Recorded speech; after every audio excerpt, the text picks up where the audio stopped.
Élu. Écoute bien. Ce que tu ressens en ce moment n'est pas une fatigue ordinaire. Ce n'est pas une simple période de doute, et ce n'est certainement pas un hasard. C'est comme si quelque chose en toi avait changé de fréquence.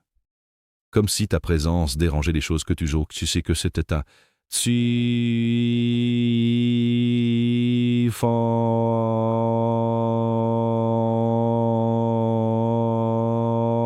Pas encore. Tu as activé un don. Pas un don visible, pas un don applaudi, un don silencieux, mais dangereux pour ceux qui vivaient à l'aise dans ton ancien niveau. Et depuis ce jour, tout a commencé à résister à toi. Les gens changent avec toi. Les portes s'ouvrent puis se referment sans explication. Ton énergie fatigue certains, sans que tu comprennes pourquoi. Élu. Tu n'es pas en train de perdre quelque chose.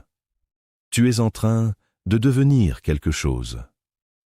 Avant d'aller plus loin, écris un seul mot dans les commentaires, le mot qui représente ta libération. Garde-le simple, mais choisis-le comme une déclaration. Premièrement, il faut commencer par corriger une erreur de perception très courante chez les personnes qui vivent ce type d'expérience intérieure. Ce que tu appelles don n'est pas seulement un avantage personnel ou une capacité exceptionnelle isolée. Dans la majorité des cas, ce que tu ressens correspond à une augmentation de ta sensibilité cognitive et émotionnelle, c'est-à-dire une manière plus fine et plus rapide de traiter les informations, les signaux sociaux, les incohérences et même les dynamiques invisibles dans un environnement. Cette forme de perception élargie n'est pas neutre. Elle change la manière dont tu interagis avec le monde et surtout, elle change la manière dont le monde réagit à toi. Quand ton niveau de lecture des situations augmente, tu commences à remarquer des détails que la plupart des gens filtrent naturellement.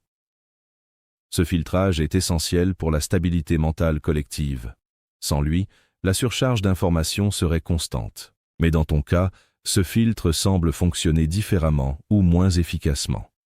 Cela crée une impression de lucidité accrue, mais aussi une fatigue mentale plus rapide. Tu n'es pas simplement en train de voir plus. Tu es en train de traiter plus, en permanence, sans pause cognitive suffisante.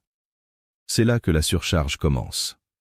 Cette surcharge ne vient pas uniquement de l'extérieur, elle vient aussi de l'intérieur parce que ton cerveau tente constamment de donner du sens à ce qu'il capte. Il ne laisse pas passer les incohérences sans les analyser. Il ne laisse pas les comportements ambigus sans interprétation.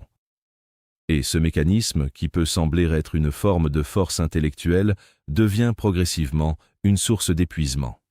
Ce n'est pas un manque de capacité, c'est un excès de traitement. À ce stade, il est important de comprendre pourquoi ton environnement semble parfois changer de comportement autour de toi. Ce n'est pas forcément l'environnement qui change, mais ton niveau de perception qui modifie ta lecture des interactions. Les gens n'agissent pas différemment dans l'absolu, mais tu deviens plus conscient des nuances, des contradictions et des intentions implicites. Ce qui était invisible auparavant devient visible, et ce changement de visibilité crée une impression de décalage.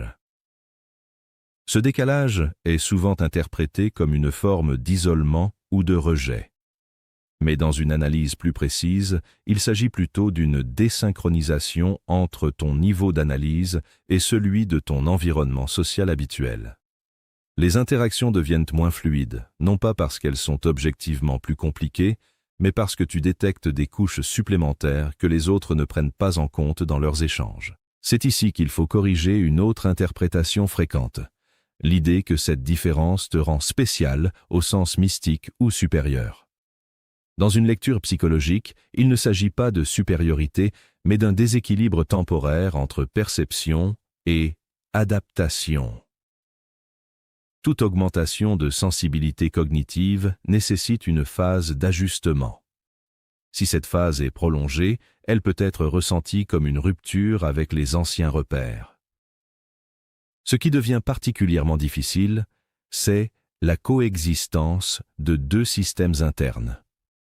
D'un côté, il y a l'ancien système, celui qui fonctionnait sur des automatismes, des habitudes sociales, des réactions rapides et peu analysées.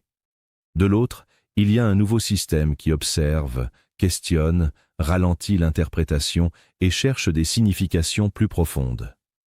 Ces deux systèmes ne s'alignent pas immédiatement, et c'est cette désynchronisation interne qui crée la sensation de conflit silencieux.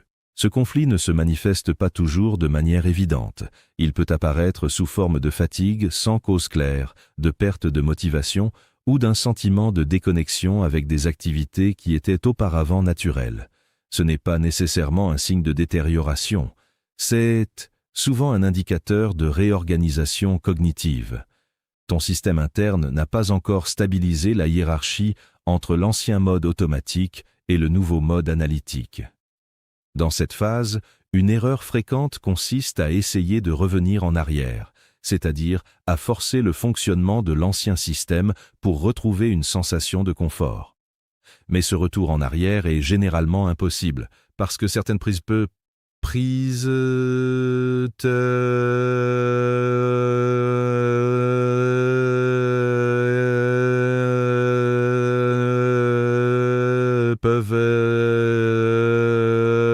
pas être désapprises. Une fois que certains niveaux d'analyse sont activés, ils restent actifs, même si tu essaies de les ignorer. Ce qui crée le vide que tu ressens n'est pas une absence réelle d'expérience, mais une modification du rapport au sens. Les activités, les interactions et les objectifs ne produisent plus le même niveau de satisfaction immédiate, parce qu'ils sont désormais filtrés par une couche supplémentaire d'analyse. Tu ne ressens pas moins. Tu ressens différemment, et cette différence n'est pas encore intégrée dans ton système émotionnel. Il est aussi important de comprendre que cette période est souvent accompagnée d'une forme de réévaluation de l'identité. L'ancienne identité repose sur des comportements stabilisés, des rôles sociaux définis et des réactions prévisibles. La nouvelle structure interne, elle, remet en question ces automatismes en permanence. Cela crée une tension entre stabilité et évolution. Et cette tension est ce qui consomme le plus d'énergie mentale. Le sentiment de transition entre deux versions de soi n'est pas une métaphore abstraite. Il correspond à un processus réel d'ajustement cognitif et comportemental. Tu es en train de recalibrer la manière dont tu interprètes les situations, dont tu prends des décisions et dont tu définis ce qui est important ou non.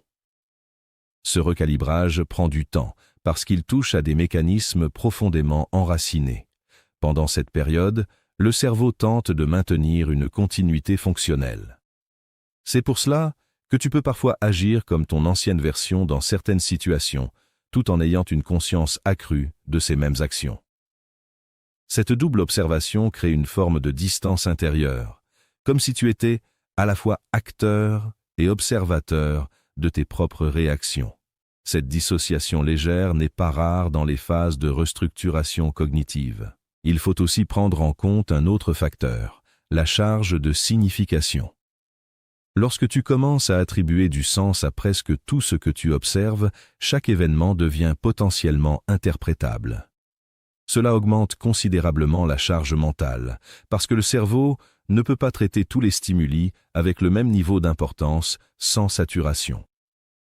Le tri naturel entre important et non important devient moins automatique, ce qui augmente la fatigue. Dans ce contexte, ce que tu ressens comme une surcharge invisible correspond en réalité à une accumulation de micro-interprétations continues. Chaque interaction, chaque silence, chaque regard ou situation ambiguë est analysée, même inconsciemment. Et même si ces analyses ne sont pas toujours conscientes, elles consomment de l'énergie cognitive réelle. Ce processus explique pourquoi le repos classique ne suffit pas toujours à restaurer ton énergie. Ce n'est pas seulement le corps qui est sollicité, mais aussi les circuits d'analyse et d'interprétation. Tant que ces circuits restent actifs sans interruption, la récupération complète est difficile. Cela crée l'impression d'être fatigué même après des périodes de repos. Ce recadrage permet de comprendre que ce que tu vis n'est pas uniquement émotionnel ou spirituel dans le sens traditionnel, mais aussi structurel et cognitif. Il ne s'agit pas d'un état fixe, mais d'une phase dynamique de réorganisation interne. Et dans ce type de phase, les sensations de confusion, de surcharge et de décalage sont des effets attendus, non des anomalies. Deuxièmement, pour comprendre cette image, il faut la traduire dans un langage plus concret, plus proche des mécanismes psychologiques et sociaux réels. La ville plongée dans la nuit représente un environnement humain stable, structuré par des habitudes collectives, des routines sociales et des comportements prévisibles. Dans ce type d'environnement, la majorité des interactions sont automatisées. Les gens fonctionnent avec des repères implicites, ce qui est acceptable, ce qui est ignoré, ce qui est évité, et ce qui n'est jamais remis en question. Ce système fonctionne précisément parce qu'il limite la quantité d'informations traitées en profondeur. Dans ce contexte, une personne qui commence à développer une perception plus fine des dynamiques environnantes introduit une variable nouvelle dans un système qui repose sur la stabilité. Cette lumière intérieure peut être comprise comme une augmentation de la lucidité, de l'attention aux détails ou de la capacité à détecter des incohérences dans les comportements, les discours ou les structures sociales. Ce n'est pas un phénomène mystique, mais une modification du niveau d'analyse que la personne applique inconsciemment à son environnement. Lorsque ce niveau d'analyse augmente, les comportements autour de la personne peuvent sembler changer. En réalité, ce qui change principalement, c'est la capacité de la personne à percevoir des éléments qui étaient déjà présents mais non identifiés auparavant. Les tensions sociales, les contradictions, les non-dits ou les comportements ambivalents existent déjà dans la plupart des environnements humains. Simplement, ils restent généralement en arrière-plan de la conscience collective. Quand quelqu'un commence à les percevoir plus clairement, cela crée une impression de révélation ou de mise en lumière.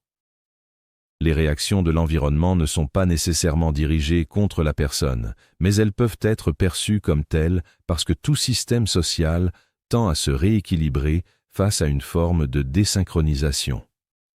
Quand une personne change son niveau de lecture des situations, elle ne réagit plus exactement de la même manière que les autres. Elle peut poser des questions différentes, interpréter différemment des situations banales ou adopter des comportements moins automatiques.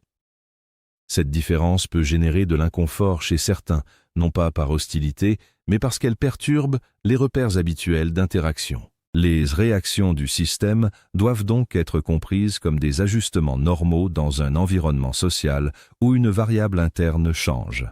Les malentendus, les incompréhensions ou les impressions de tension ne signifient pas nécessairement qu'une personne est perçue comme une menace.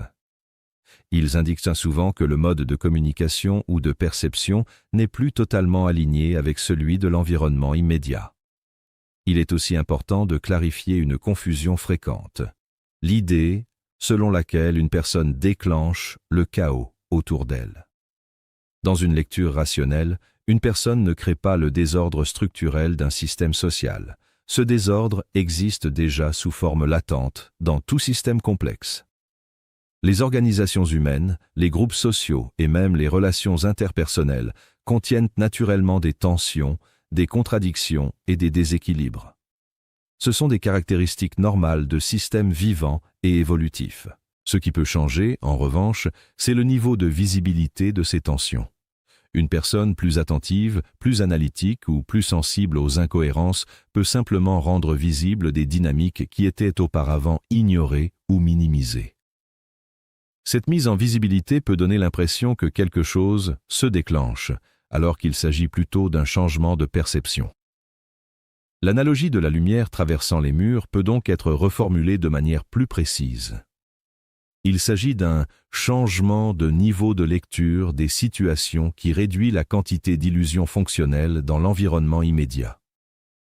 Les murs représentent ici les filtres cognitifs et sociaux que les individus utilisent pour simplifier la réalité. Ces filtres sont nécessaires pour fonctionner au quotidien sans surcharge mentale. Quand quelqu'un commence à les contourner inconsciemment, il accède à une version plus brute et moins filtrée des interactions. Cette capacité a un effet secondaire important, elle augmente la charge cognitive. Voir plus de détails signifie traiter plus d'informations, et traiter plus d'informations demande plus d'énergie mentale. C'est une des raisons pour lesquelles ce type de changement peut être associé à de la fatigue ou à un sentiment de surcharge. Ce n'est pas le monde qui devient plus intense objectivement, mais le niveau de traitement interne qui devient plus exigeant. Il est également essentiel de comprendre que la perception accrue des incohérences ne signifie pas que le monde devient instable, mais que la stabilité perçue auparavant reposait en partie sur une simplification mentale. Tous les systèmes sociaux maintiennent un équilibre entre complexité réelle et simplification cognitive. Sans cette simplification, la vie quotidienne serait difficile à gérer. Lorsque cette simplification est réduite chez un individu, il peut avoir l'impression de voir derrière le fonctionnement habituel des choses. Cependant, cette perception plus détaillée peut aussi créer une illusion de centralité, c'est-à-dire l'impression que la personne est au centre d'un changement ou qu'elle influence directement les réactions de son environnement. Dans la majorité des cas, il s'agit plutôt d'une coïncidence entre un changement interne et des dynamiques externes déjà en cours.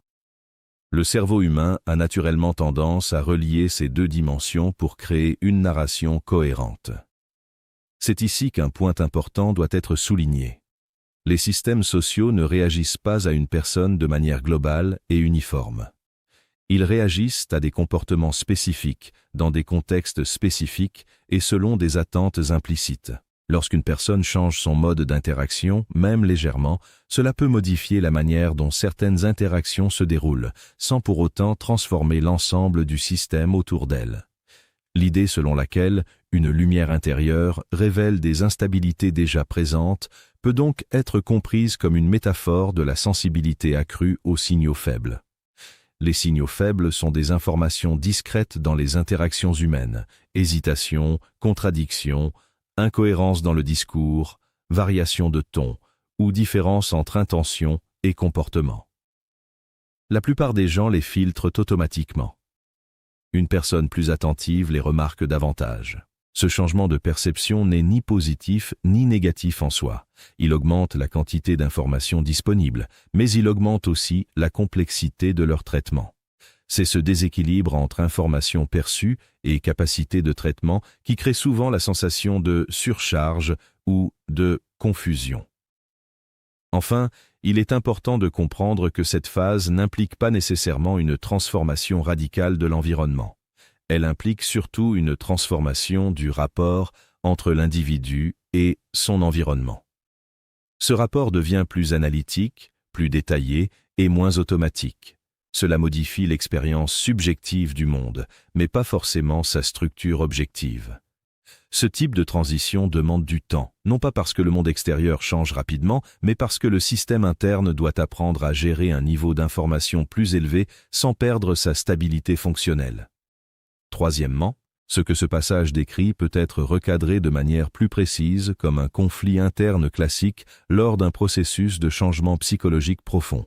Dans ce type de dynamique, le point central n'est pas une force extérieure qui agit contre toi, mais la coexistence de deux systèmes internes qui n'évoluent pas au même rythme. D'un côté, il y a les schémas anciens, habitudes de pensée, réactions émotionnelles automatiques et besoin de sécurité psychologique construits sur ce qui est déjà connu. De l'autre, il y a une dynamique de changement qui pousse vers de nouveaux comportements, de nouvelles façons d'interpréter les situations et une remise en question des anciennes certitudes. Ce que tu appelles résistance intérieure correspond à un mécanisme naturel du cerveau humain.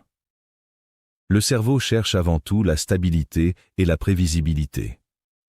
Toute modification importante de l'identité, des habitudes ou des croyances est automatiquement traitée comme une forme d'incertitude, et l'incertitude consomme de l'énergie cognitive. C'est pour cela que, dans les phases de changement, une partie de toi peut produire des pensées de doute ou de frein. Ce n'est pas un sabotage intentionnel, mais une fonction de protection. Les pensées du type « et si je me trompais » ou « et si ce n'était pas réel » ne sont pas des signaux exceptionnels, liés à un destin particulier. Elles font partie des processus normaux d'évaluation interne. Le cerveau teste constamment la cohérence des nouvelles informations avec les anciennes structures mentales. Quand une nouvelle perception entre en contradiction avec un cadre ancien, le système génère des scénarios alternatifs pour réduire l'incertitude. C'est ce mécanisme qui se manifeste sous forme de doute. Ce phénomène devient plus intense lorsque le changement touche à l'identité personnelle.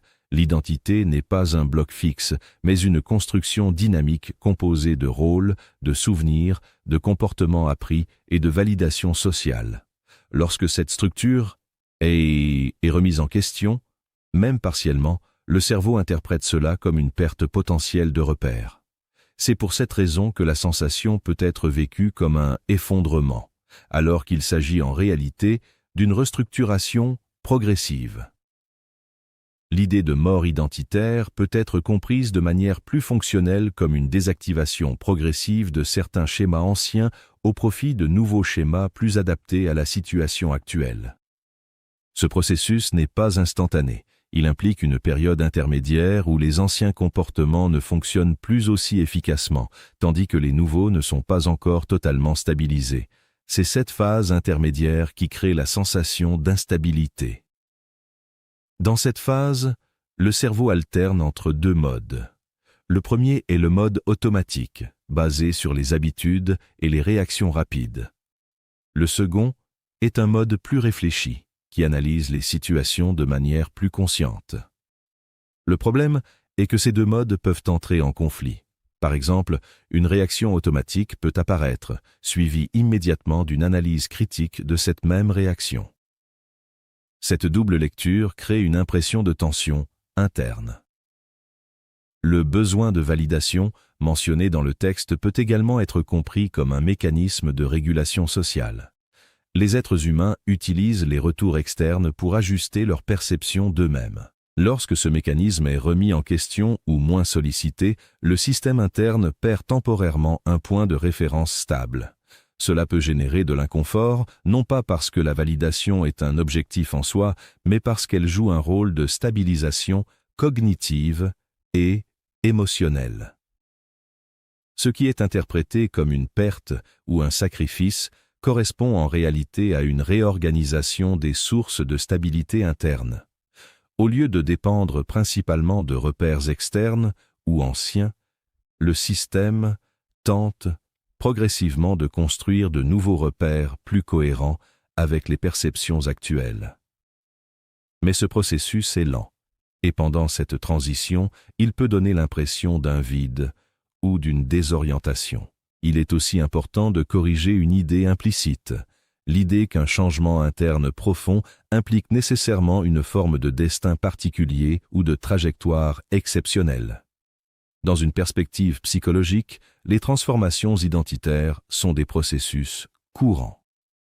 Elles peuvent être déclenchées par des événements de vie, des prises de conscience, des périodes de stress, ou simplement par une évolution naturelle des expériences. Elle ne signifie pas qu'un individu est au-dessus ou en dehors des mécanismes humains ordinaires. Ce que tu appelles passage peut être reformulé comme une phase de recalibrage. Pendant cette phase, le système interne teste de nouvelles configurations comportementales et cognitives, tout en désactivant progressivement les anciennes. Ce processus est adaptatif, mais il peut être ressenti comme instable parce qu'il manque temporairement de cohérence globale. La sensation de conflit entre deux parties de soi n'est pas une division réelle de la personnalité, mais une interaction entre différents niveaux de traitement interne. Une partie du système fonctionne de manière rapide et automatique, tandis qu'une autre fonctionne de manière plus lente et analytique. Lorsque ces deux niveaux produisent des réponses différentes, le cerveau perçoit cela comme un conflit, alors qu'il s'agit simplement de deux modes de traitement qui ne sont pas synchronisés. Dans ce contexte, le doute n'est pas un ennemi du changement. Il est un indicateur que le système est en train de réévaluer la solidité de ses nouvelles structures internes. Sans cette phase de vérification, le changement serait instable et potentiellement incohérent. Le doute agit donc comme un mécanisme de contrôle qualité interne. Enfin, ce type de transition ne suit pas une progression linéaire. Il peut y avoir des avancées, des retours en arrière apparents et des périodes de stagnation. Cela ne signifie pas que le processus échoue, mais qu'il est en train de s'ajuster à différents niveaux en parallèle. Le cerveau ne reconstruit pas l'identité d'un seul bloc, il réorganise progressivement des ensembles de schémas interconnectés. Ce que tu interprètes comme une frontière intérieure correspond donc à une zone de transition cognitive et émotionnelle, où les anciens schémas ne sont plus entièrement dominants et les nouveaux ne sont pas encore stabilisés. C'est une phase de réorganisation, pas une rupture définitive. Quatrièmement, ce passage peut être recadré de façon plus réaliste en le ramenant à des mécanismes psychologiques et sociaux observables sans notion de fréquence, de purification ou de destin interne prédéfini. Ce que tu décris comme un recalibrage brutal correspond souvent à une phase de réorganisation des priorités, des comportements et des relations d'une personne qui change. Quand un individu évolue dans ses centres d'intérêt, sa manière de penser ou sa façon de réagir, il devient naturellement moins compatible avec certains environnements ou certaines dynamiques relationnelles.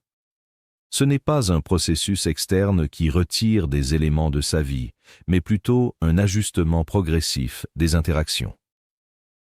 Certaines relations continuent, d'autres s'espacent, parce que les points communs, les habitudes ou les attentes ne sont plus les mêmes.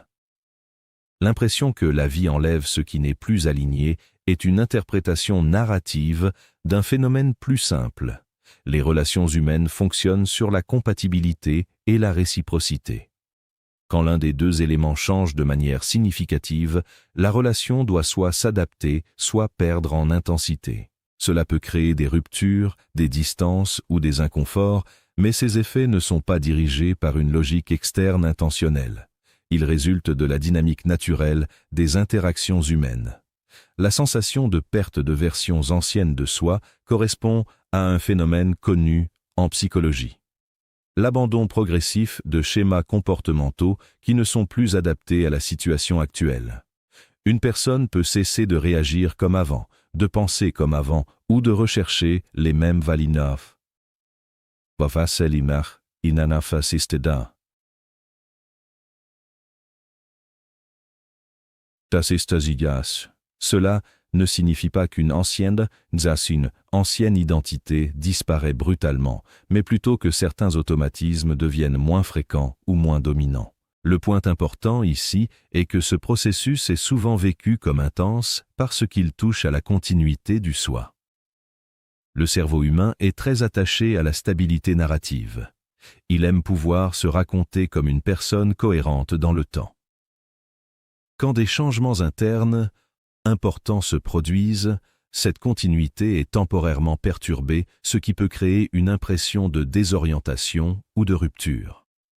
L'idée que les environnements deviennent inconfortables peut s'expliquer par un décalage entre les attentes internes et les contextes externes. Quand une personne change ses valeurs, ses objectifs ou sa manière d'interpréter les situations, certains contextes auparavant familiers peuvent s'en démarquer.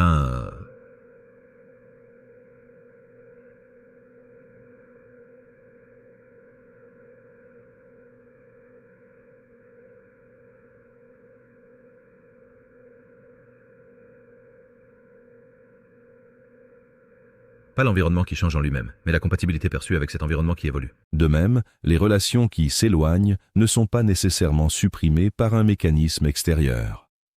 Dans la majorité des cas, il s'agit d'un ajustement mutuel de la fréquence des interactions. Certaines relations reposent sur des habitudes, des intérêts communs ou des besoins réciproques spécifiques.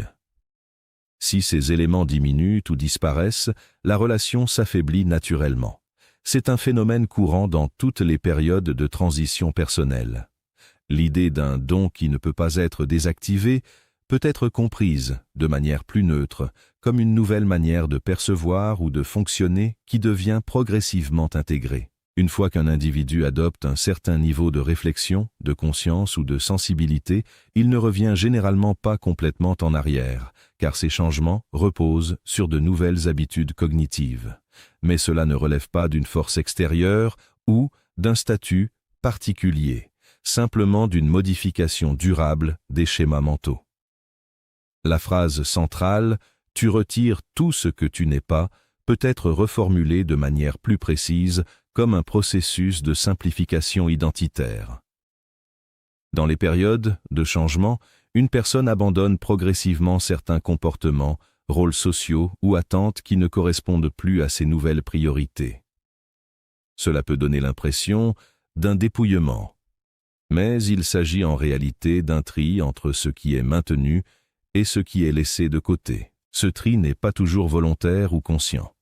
Il résulte souvent d'un ajustement entre ce qui demande trop d'énergie, ce qui n'est plus cohérent, et ce qui reste fonctionnel dans la vie quotidienne. Le cerveau optimise naturellement ses ressources en réduisant les comportements ou engagements qui ne sont plus jugés pertinents, même de manière implicite.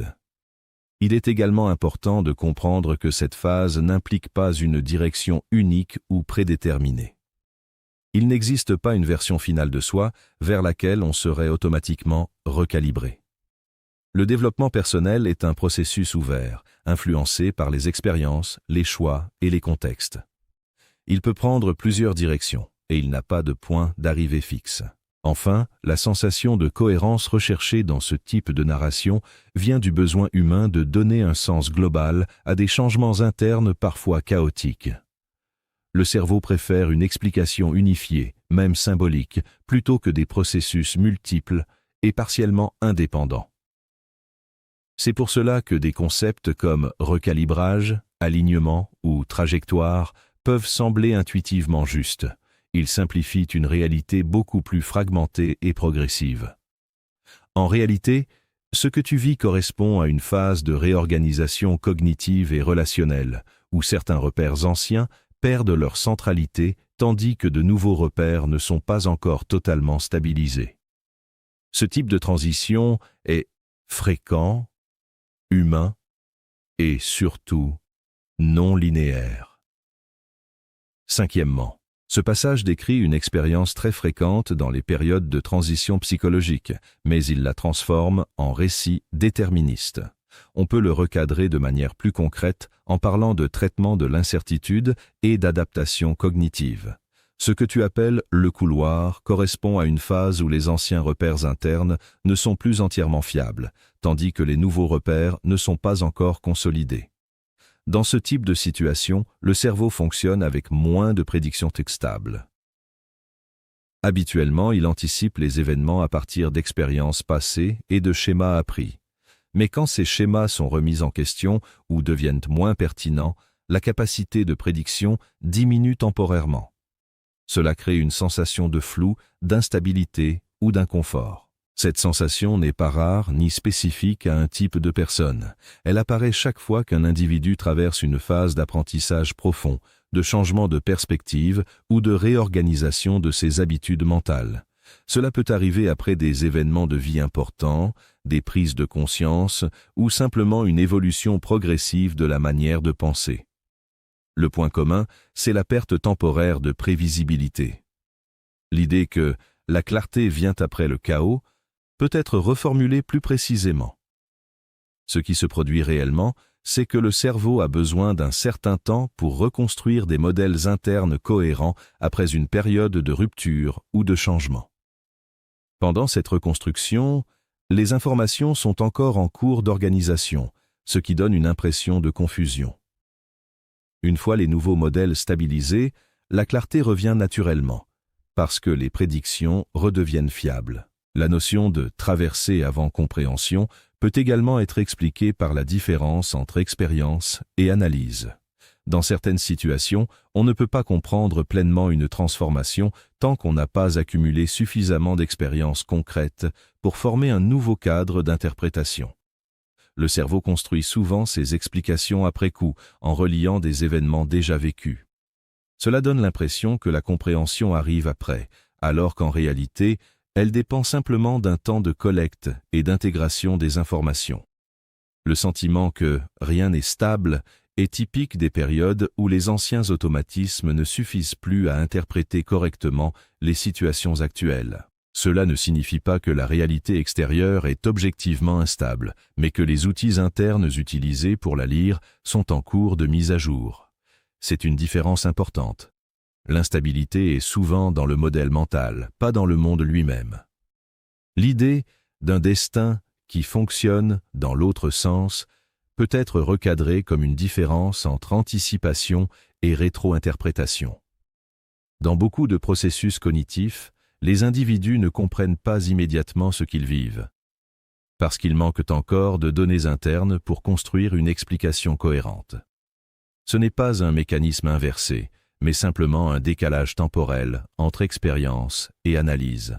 Il est aussi important de comprendre que cette phase peut donner une impression de progression vers une version inconnue de soi. En réalité, il ne s'agit pas d'une version prédéfinie, mais d'un ensemble de possibilités qui se stabilisent progressivement en fonction des choix, des expériences et des contextes. Le cerveau teste différentes façons d'interpréter et de réagir, puis conserve celles qui sont les plus fonctionnelles. Ce qui est décrit comme inconfort est souvent lié à la perte temporaire de structures cognitives automatiques. Les automatismes réduisent l'effort mental nécessaire pour naviguer dans la vie quotidienne. Quand ils sont affaiblis ou remplacés, le cerveau doit traiter davantage de choses consciemment, ce qui augmente la charge mentale. Cette augmentation est perçue comme une tension ou une fatigue cognitive. Enfin, cette phase n'est pas exceptionnelle dans la vie psychologique d'un individu. Elle peut apparaître à différents moments du développement personnel ou professionnel. Elle n'indique pas un état spécial ou séparé des autres, mais une étape normale de réajustement entre ce qui était appris auparavant et ce qui est en train d'être intégré. En résumé, ce que ce texte décrit comme un passage entre deux réalités peut être compris comme une phase transitoire où les anciens schémas mentaux perdent de leur efficacité et où de nouveaux schémas sont encore en construction. C'est un processus d'adaptation, pas une trajectoire prédéterminée. Élu. Ce don que tu portes n'a jamais été un accident, il n'a jamais été une erreur. Il a été placé en toi pour une raison que ton passé ne peut pas expliquer. Et maintenant que tu l'as activé, il n'y a plus de retour à l'ancienne version. Seulement une direction. Devenir. Si tu es encore là, ce n'est pas un hasard. Écris maintenant en commentaire un seul mot. Le mot qui représente ta libération. Pas une phrase. Pas une explication. Un seul mot. Et laisse-le marquer le début de ton nouveau cycle. Parce que ce que tu vis n'est pas la fin de ton histoire. C'est le moment où ton histoire commence enfin à te reconnaître. Élu, tu n'es pas perdu. Tu es en train d'émerger.